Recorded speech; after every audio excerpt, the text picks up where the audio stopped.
All right, you guys heard of the 10,000 hour rule? You know that?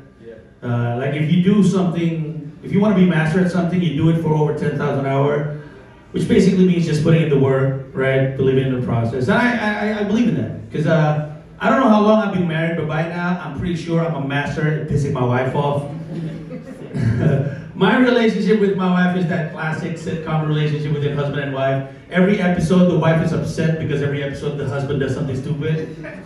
I think that's what it is. Relationship is basically that.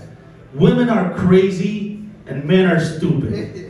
The sooner you accept that, the easier it is for us to navigate relationship, right? So for women, if you want men to do the things you want them to do, women has to train men because men are stupid, right? Now, women are crazy, so men, we have to train ourselves to be patient because there's nothing else we can do. Crazy is crazy, right? I'm very sorry, women. You sound like you hate me. Jadi kan umur gue 44 tahun ya. Kayak baru pertama kali deh gue ngelihat solar eclipse. Dari kecil gak pernah niatin. Ternyata keren juga ya. Selamat datang di .id Weekly Vlog.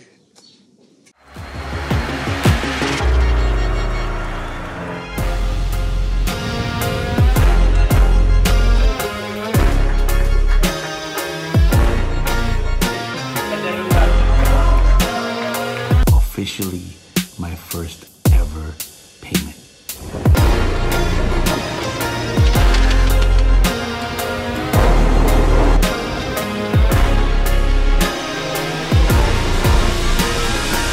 Thank you very much, everybody. Thank you. Give it up for your host.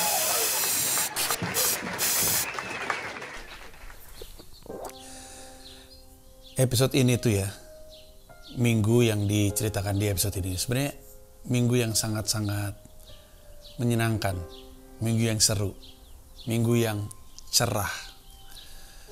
Tapi seperti yang nanti lo bisa sadari sendiri, di akhir episode lo akan berkesimpulan cerahnya ini benar-benar berasa kayak ketutup sama dukanya ditinggal Babe Cabita. Makanya judulnya Gerhana bernama Babe Cabita.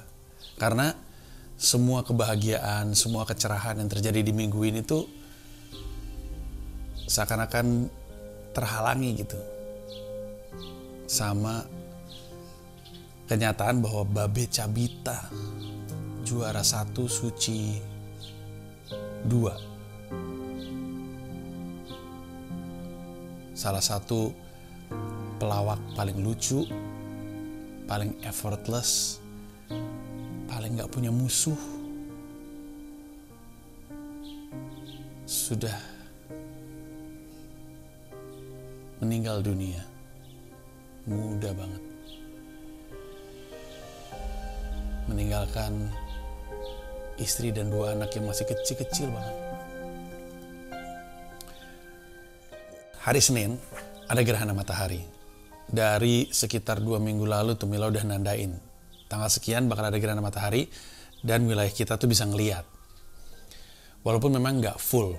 Jadi dari posisi kami kelihatannya kayak bulan sabit gitu. Tapi tentu matahari ketutup sama bulan. Bukannya bulan ketutup sama bayangan bumi dengan matahari di belakang.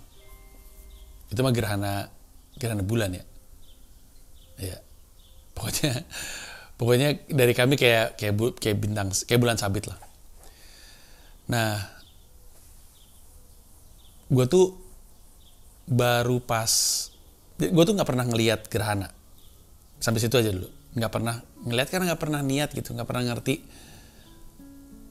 Ya gue ngerti secara teori itu seperti apa, tapi nggak ngerti kenapa ini sesuatu yang perlu ditonton gitu.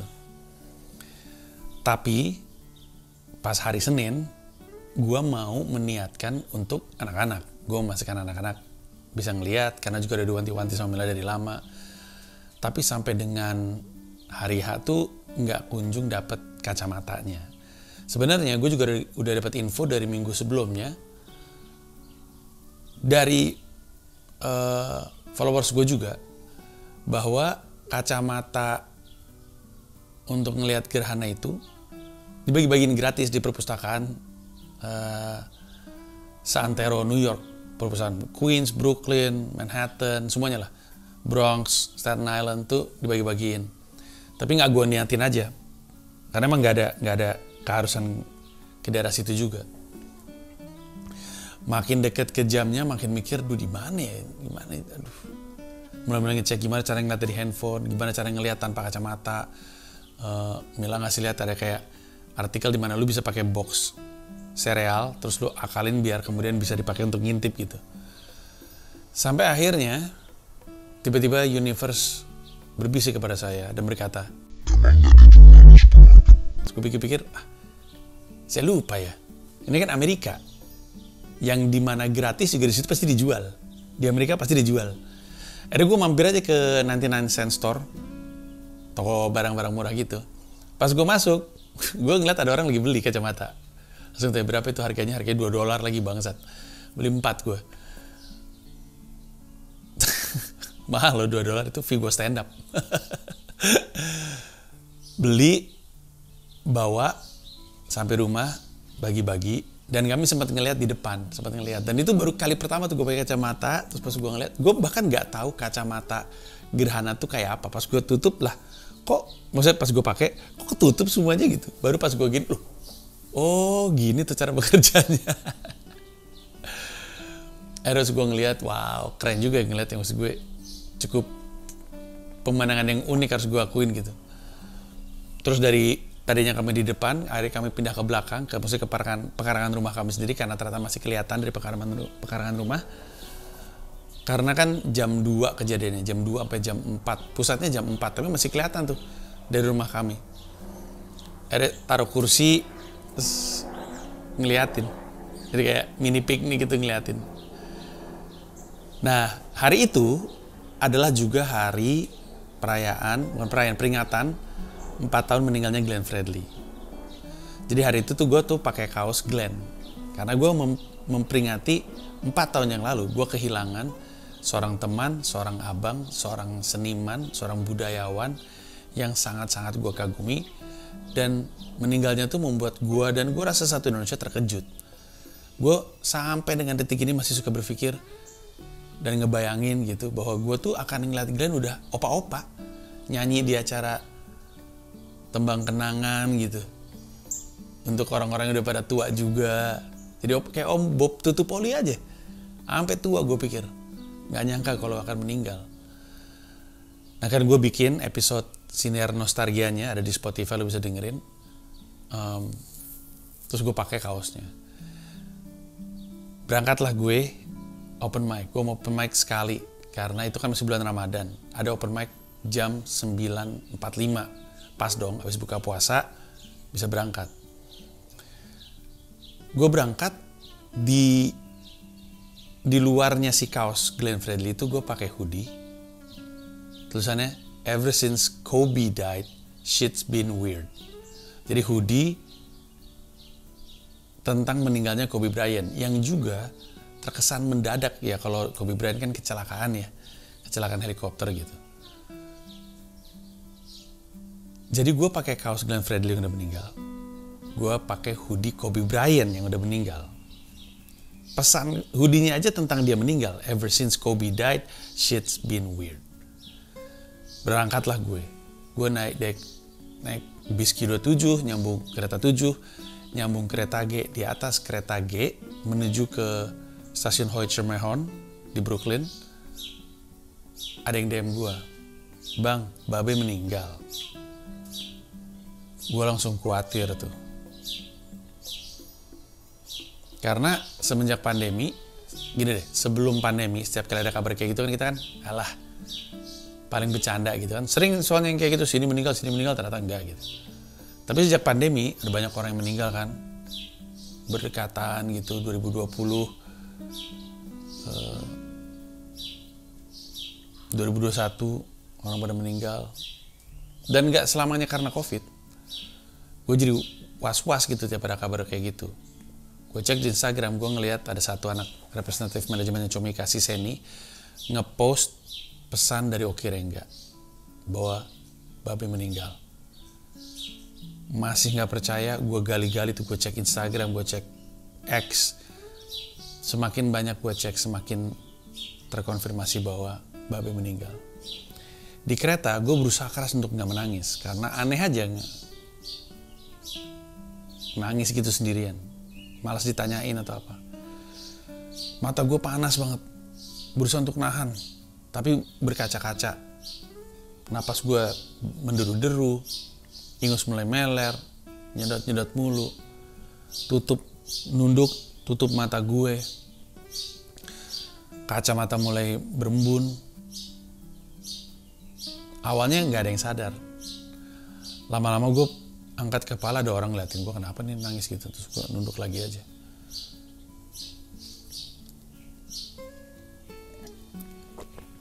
Gue saling ngasih kabar di grupnya Comika juga. Tentu anak-anak banyak yang udah tahu. Terus gue mau ngirim bunga, nggak tahu rumah dukanya, jadi gue WhatsApp Oki. Waktu gue WhatsApp Oki, gue bilang, Ki, sedih banget gue Ki gitu. Dibalas sama Oki, hancur hatiku bang. Terus gue bilang, bentar lagi gue mau turun, gue nyampe stasiun kereta nih, gue telepon boleh nggak? Silakan bang. Saat itu gue berpikir kalau gue telepon audio aja, gue bisa dikerjain nih, jangan-jangan Babe nggak beneran meninggal. Dia bisa bersembunyi kan, gitu-gitu kan. Jadi gue pikir gue telepon video aja untuk bener-bener mastiin. Pas nyambung, yang gue lihat Oki pakai kemeja hitam, pakai peci hitam, matanya sembab, nangis, ikut nangis. Gue nangis, senangis-nangisnya. Karena bener. Lama sampai akhirnya gue bisa ngomong. Oki dan dia bilang, Abang Panji tenang dulu bang, Bang Panji tenang dulu bang, tenangin Bang Panji. Terus aja gue nangis, nggak bisa ngomong, gue nangis, cuman bisa nangis doang. Dan lucunya, stasiun Hoyt itu biasanya selalu penuh lah, puluhan, belasan minimal. Malam pun gue pulang dari open mic, misalnya jam, karena ada yang open mic di sana tuh jam 9.45 itu kan selesai 10.45,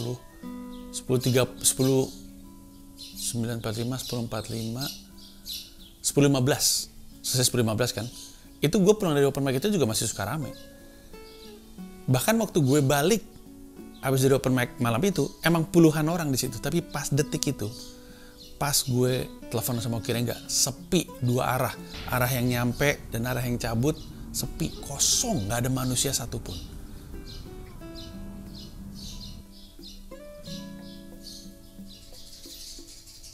Jadi gue nangis makin keras. Sampai akhirnya, karena gue nangis sambil nutup mata kan, gue dengar suara yang berbeda, Bang Panji, tenang ya Bang Panji, relain. Pas gue buka mata, Pras Teguh. Dia ngeliat gue nangis, tambah nangis lagi. Sampai gue bilang, Oki, tolong kasih tahu gue alamat rumah duka, gue mau ngirim bunga. Iya bang, sudah gue matiin. Terus gue nangis itu, gue duduk di situ lama banget nangis. Nangis lama banget.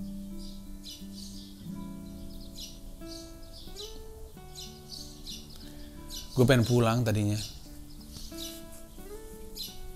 Karena jadi gak mood mau open mic kan. Tapi gue udah nyampe situ, gue udah bayar $7. Gede loh itu duit. $7 itu gede loh. Kayak kalau misalnya gue batalin tuh kayak gak menghargai uang gitu.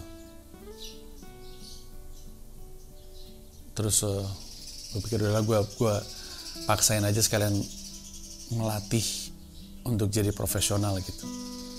Bahwa mood nggak mood, kalau mesti kerja ya kerjalah, ya udah. Sepanjang open mic gue berusaha untuk fokus ke yang stand up biar gue lupa soal Babe. Pengennya tuh gue moodnya balik lagi siap untuk pas open mic, oke lah. Tapi komika pertama apa kedua yang naik, dia udah ngomongin soal penyakit kanker. Jadi ingat Babe. Di tengah-tengah ada komika ngomongin soal dia adalah perawat sehari-harinya. Dia ngomongin UGD.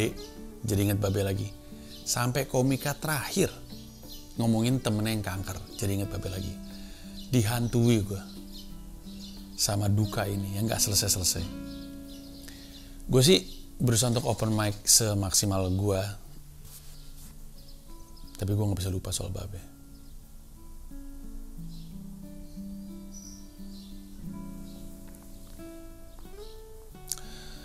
Besoknya hari Selasa, gue open mic lagi, malam juga. Kali ini ada open mic jam 10. Jadi gue paksain untuk open mic, biar latihan jam 10 malam. Habis itu, hari Rabunya, Lebaran. Nah waktu gue pulang, dari open mic jam 10 itu kan gue nyampe rumah mungkin jam 1 kayaknya. Kalau gue gak salah. Ya jam 1. Nah sampai rumah masih berlanjut perjuangan Mila dan anak-anak masak untuk Lebaran. Jadi gue nyampe sini langsung ngebantuin. Tapi terus anak-anak tepar. Nah gue sama Mila, gue bantuin Mila masak sampai jam 5 pagi. Sementara jam 6 kami mesti udah berangkat. Iya. Kalau mau naik kereta jam 6 mesti berangkat supaya nyampe jam 7 karena setengah 8 sholat idnya mulai. Kami Jumatan sholat id di Masjid Al-Hikmah, Masjid Komunitas Muslim Indonesia di Astoria di Queens. Tapi karena ya namanya juga para capek ya, gue juga baru bangun jam berapa tuh gue lupa, 6 kurang seperempat, anak-anak Mila dan segala macam. Akhirnya kami baru siap kayaknya jam 6.20. Akhirnya memutuskan untuk naik Uber supaya keburu nyampe sana jam 7 bener. Terus sudah sholat id selesainya baru pulang naik kereta. Seperti biasa sholat id di situ ya selalu menyenangkan karena ketemu sama orang Indonesia banyak, tapi selalu ribet dan selalu riuh gitu karena ya sama juga orang Indonesia ya. Di barisan ibu-ibu kan, jadi pas gue nyampe itu tuh dalam masjidnya tuh udah penuh, sehingga kami agak di luar di area lorongnya, gue sama Dipo, dan itu deket sama area perempuan di belakang.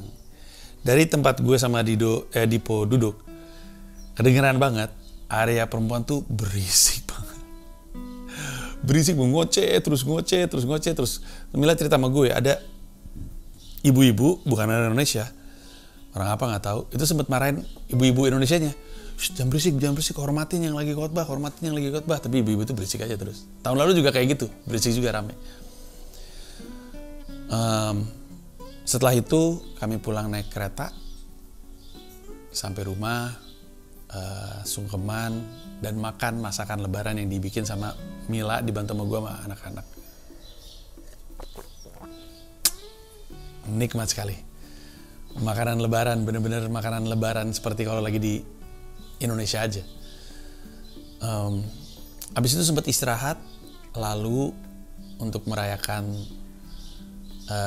hari kemenangan, gue janji mau bawa anak-anak ke toko buku, ke Barnes & Noble, tapi Barnes & Noble yang di Fifth Avenue karena paling gede, paling lengkap. Karena gue bilang sama mereka, gue mengapresiasi puasanya mereka. Dipo seperti biasa full. Shira bulan ini lebih full daripada sebelumnya. Bener-bener nggak puasanya cuman ketika dia lagi dapat dan ada satu hari dia sakit kepala. Sisanya full. Tahun sebelumnya tuh cuman di awal doang puasanya, habis itu nggak bangun dia ketika sahur. Jadi gue bilang sama anak-anak, gue mengapresiasi, plus bahwa mereka mulai sholat, mulai rajin sholat. Shira bahkan lebih dari itu, dia ngaji. Mungkin nggak bisa dibilang ngaji banget ya, karena dia waktu itu minta dibeliin Al-Quran sama gue.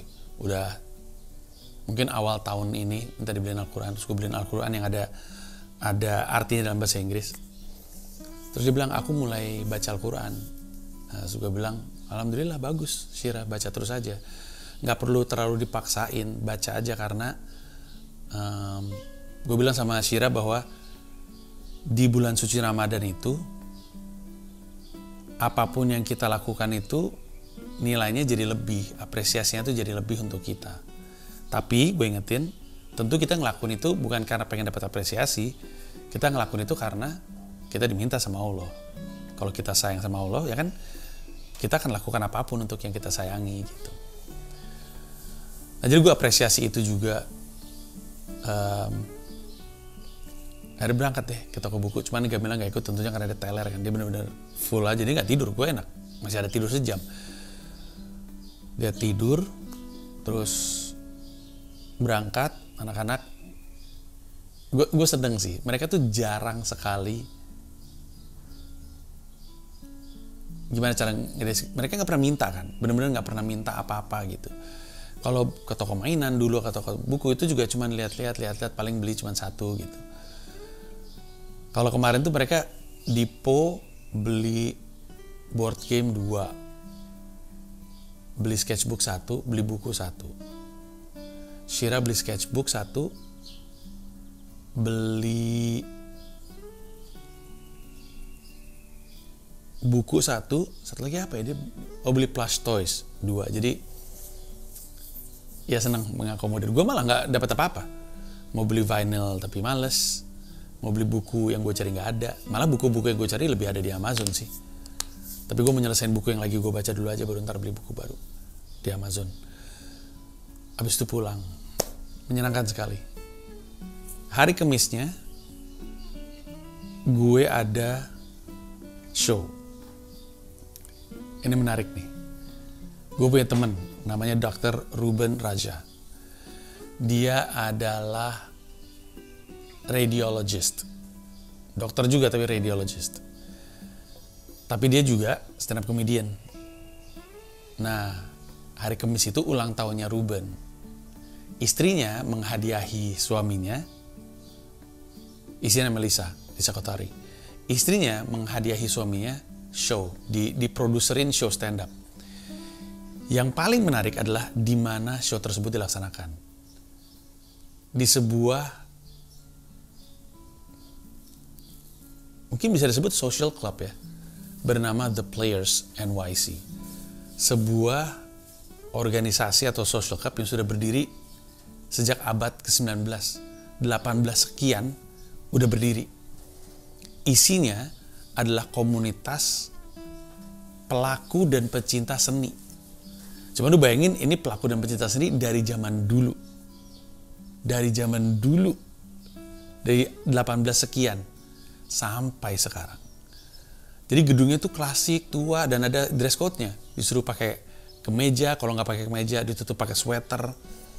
Terus yang laki-laki nggak boleh pakai sneakers, harus pakai pantofel. Boleh pakai jeans, tapi gue ngerasa jeans dan pantofel rasanya aneh.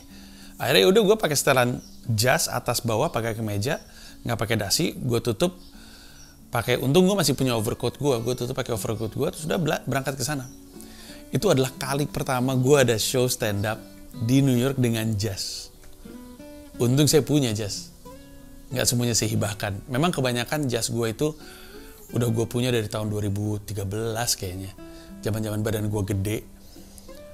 Dan jas-jas itu udah gue sumbangin di markas Comika. Gue punya 3 jas, semuanya 3 jas yang diproduksi pasca gue turun berat badan.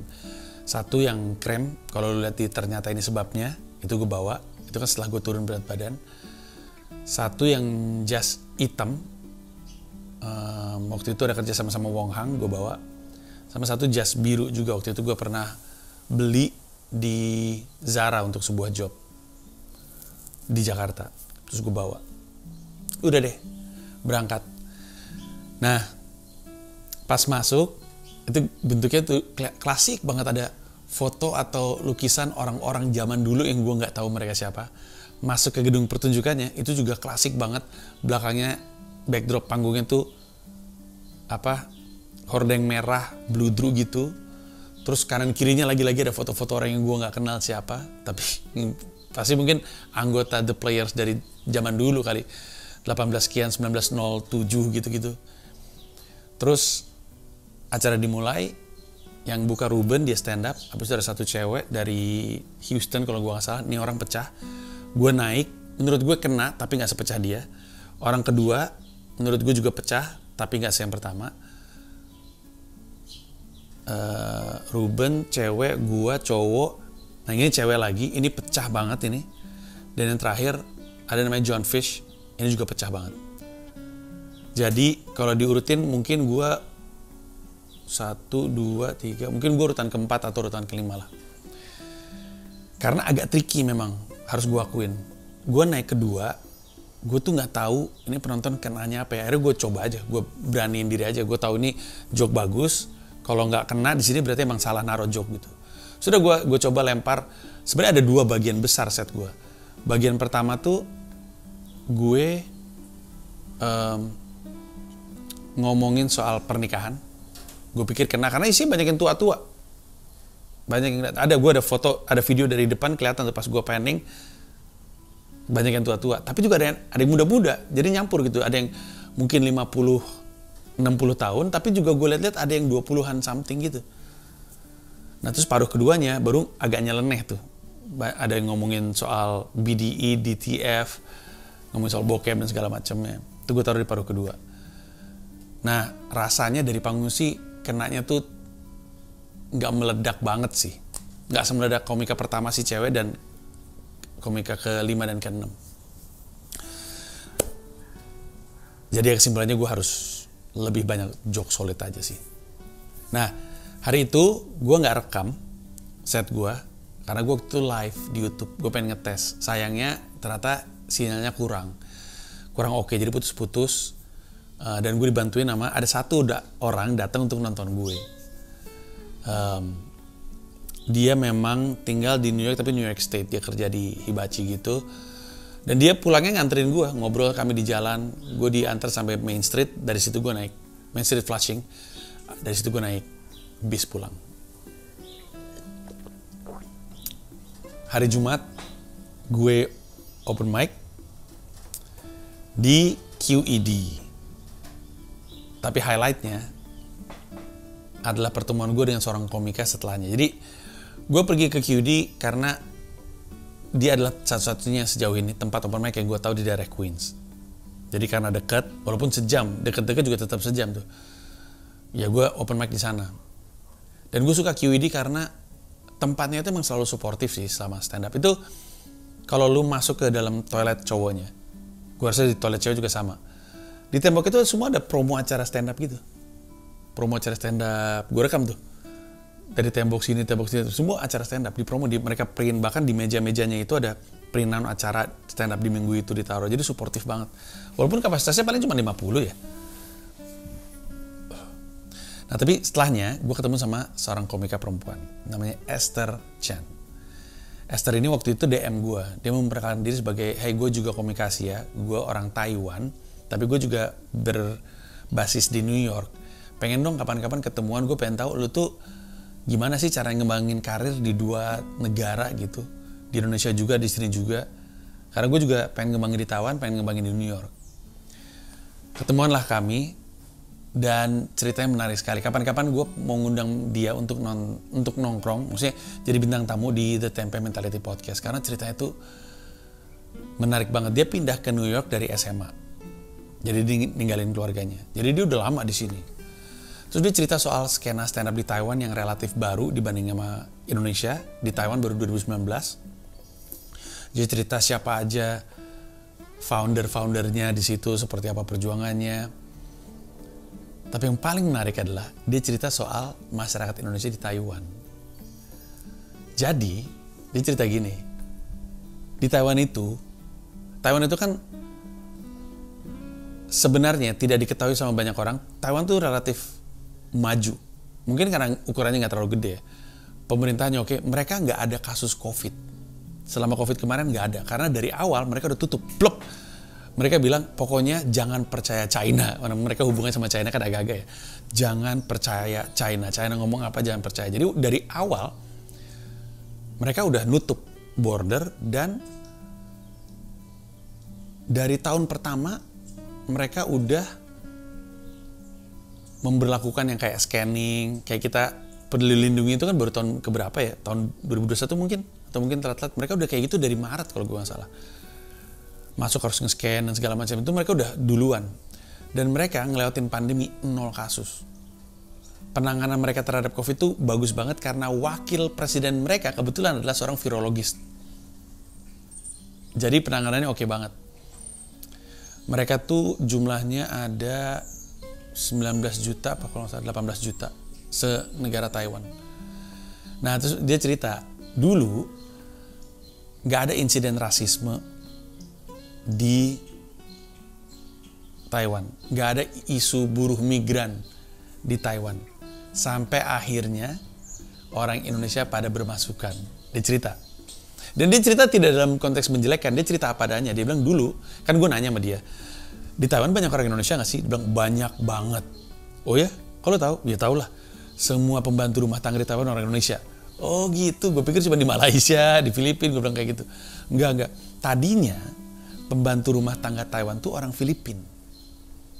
Ketika pembantu rumah tangga di Taiwan tuh orang Filipina, nggak pernah ada kasus rasisme, nggak pernah ada kasus kejahatan, buruh migran dan segala macam itu nggak pernah ada. Terus nggak tahu gimana ceritanya kata dia, mungkin ada sesuatu dengan hubungan pemerintah Filipina dengan Taiwan. Akhirnya TKW Filipina pada keluar dari Taiwan, yang menggantikan adalah Indonesia.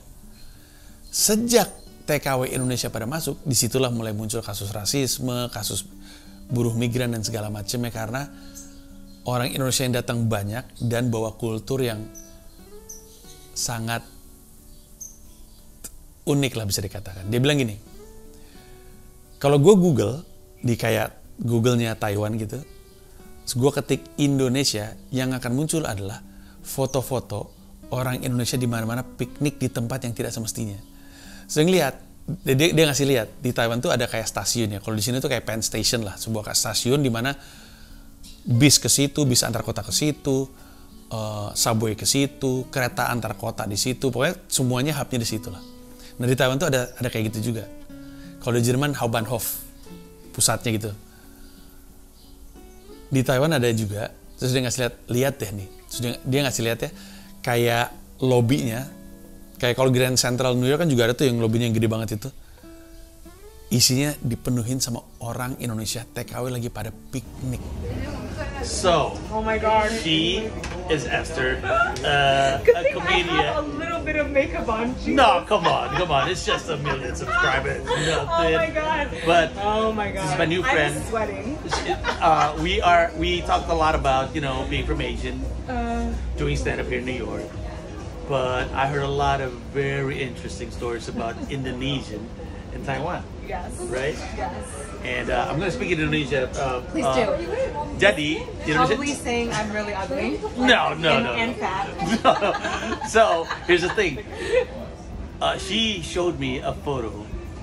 Where was that? Like a Taipei main station. Okay, Taipei main station, where Indonesians are just sitting on the floor, like squatting, having a picnic, which really sounds like us Indonesian. Orang Indonesia tuh seneng banget. Orang Indonesia tuh seneng banget nongkrong di sebuah tempat baru, di lantai, jongkok, piknik. It's crazy. So this is very interesting. Also, I'm gonna have her on my podcast, the Temperamentality podcast. Should be fun. And shout out to my editor, Adit, who's doing a lot of job. Yeah, Adit. Fuck Adit. Memang ada panggung di situ, tapi panggung itu bukan alasan orang-orang itu pada piknik di situ. Tempatnya yang jadi alasan kenapa orang Indonesia piknik di situ. Itu kayak ada berita kan pas kapan tahu ada mall baru buka di sebuah kota apa, terus pada datang untuk piknik. Itu kayak waktu subway, MRT-nya Jakarta baru buka, pada datang ke situ untuk piknik.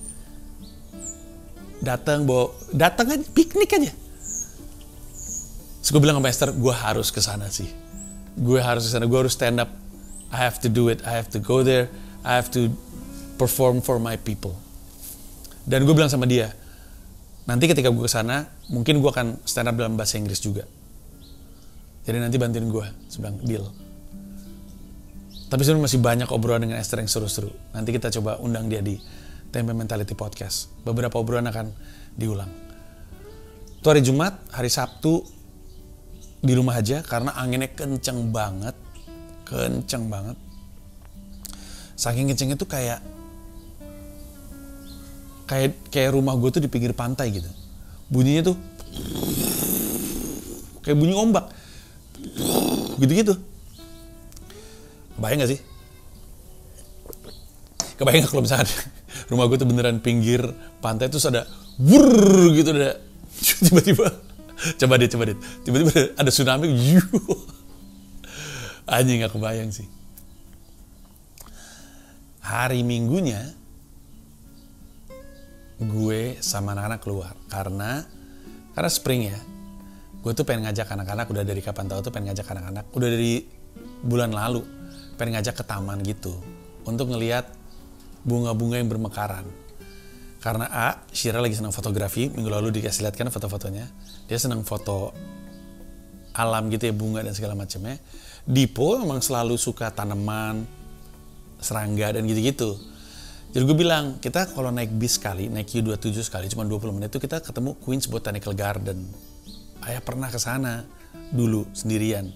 Kita ke sana aja yuk gitu. Akhirnya kami ke sana, kami berangkat jam 10:30 kalau nggak salah. Terus sampai sana udah deh, anak-anak foto-foto. Gue nemenin aja, happy ngeliatin mereka. Mereka seneng sekali, seneng. Gue seneng lihat mereka seneng. Sira dikit-dikit stop, foto. Dipo juga ngeliatin serangga, ngeliatin kadal, ngeliatin segala macam lah. Happy banget gue. Dan tamannya tuh nggak gede banget sih, tapi lumayan lah. Untuk jalan tuh lumayan bisa olahraga lah. So what do you guys think about the park? I loved it. You love it? Dipo gimana po? The flowers are growing weak, but I think I can save them by putting them in a cup of water. Hopefully, yeah. Hopefully. I didn't put Terus them. setelah itu mungkin udah jam 12-an, jam 12 lebih. Terus gue bilang sama anak-anak, ini mumpung kita keluar, kita makan siang di luar yuk, kalian lagi pengen apa? Terus mereka bingung gitu, terus gue tanya, mau bagels nggak? Oh mau bagels. Sudah, akhirnya gue nemu tempat bagel terbaik di Queens. Setidaknya paling tinggi ratingnya, dari sekitar 2.000-an atau 3.000-an, itu bintangnya 4,5 atau 4,8 gitu, di Google. Namanya Utopia Bagels. Coba buka deh di Google Maps, Utopia Bagels. Gue nyampe ke sana, ngantri gitu. Terus ya mungkin sekitar 18 menit ngantri, tapi lumayan untuk orang lapar ya. 15 menit, 18 menit ngantri. Terus dia tuh andalannya itu adalah cream cheese-nya tuh ada banyak versi. Cream cheese-nya, ada cream cheese tofu, ada cream cheese rasa apa, ada banyak gitu versinya. Terus pilihan bagelnya banyak. Dari rainbow bagels, terus egg everything bagels, ada plain bagels, ada segala macam bagel. Gua rekam videonya waktu itu. Setelah habis itu kami makan di tempat, mereka happy dengan yang mereka makan, habis itu baru pulang. Sampai rumah, udah istirahat. Nah tapi sepanjang minggu,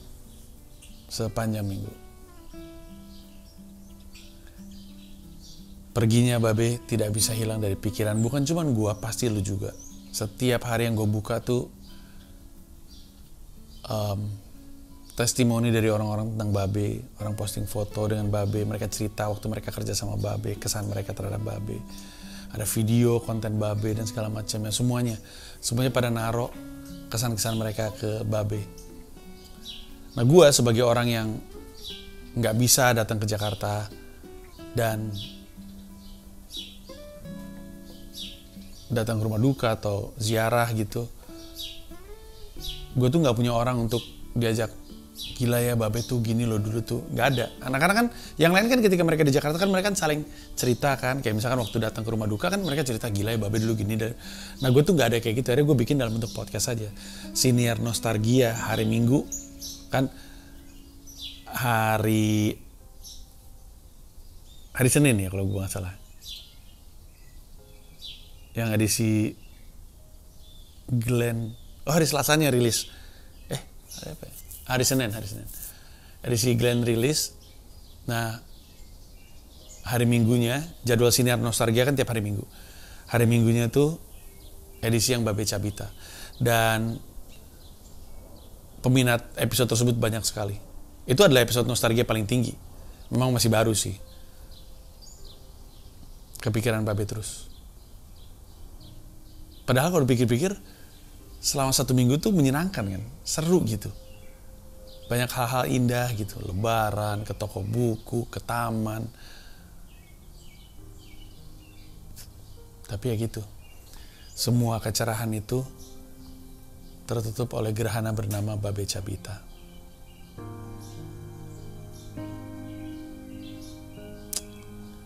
Terlalu cepat.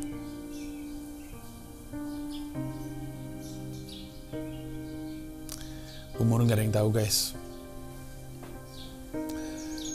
Jadi kalau ada sesuatu yang pengen banget lo capai, pengen banget lo katakan, pengen banget lo utarakan, pengen banget lo ekspresikan, mumpung masih dikasih kekuatan, masih dikasih waktu, masih dikasih hidup,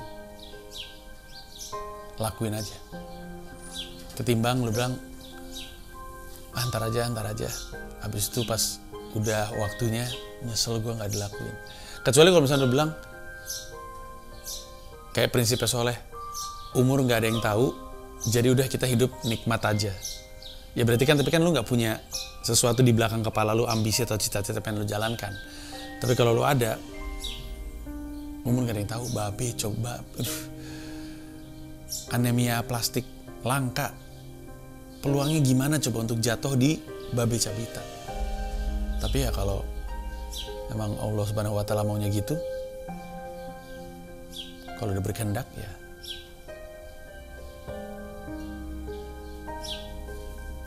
Pesan terakhir untuk lo sebelum kita ketemu di episode minggu depan. Terima kasih banyak. Bye-bye.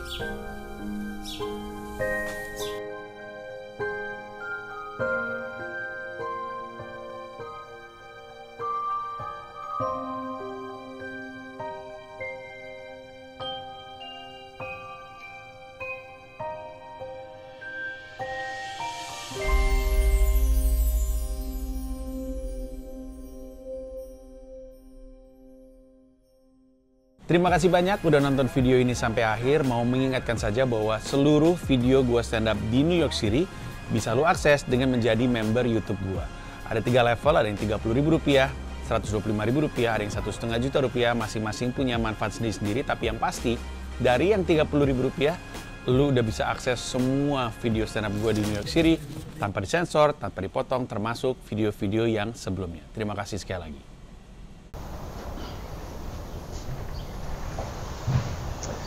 Jadi konten ini diminta sama subscriber Ayah.